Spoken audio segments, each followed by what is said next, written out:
பாரதிராஜா சாரோட 16 வயதினிலே, கிழக்கே போகும் ரயில், புதிய வார்ப்புகள், மண் வாசனை, முதல் மரியாதை, இதெல்லாம் கதையாகட்டும், திரைக்கதையாகட்டும், வசனமாகட்டும், பாடல்களாகட்டும், இசையாகட்டும், ஒளிப்பதிவாகட்டும், டைரக்ஷன் ஆகட்டும், எல்லாமே ரொம்ப சாலிடாக, ஆர்கானிக்காக, யூனிக்காக இருந்துச்சு.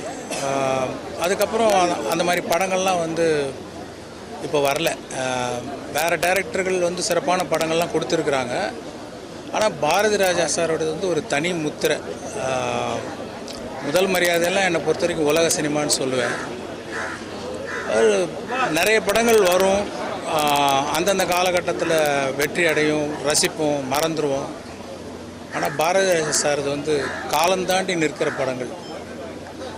Is great, he lives for ever. அவருடைய குடும்பத்தாருக்கு என்னோட ஆழ்ந்த அனுதாபம்.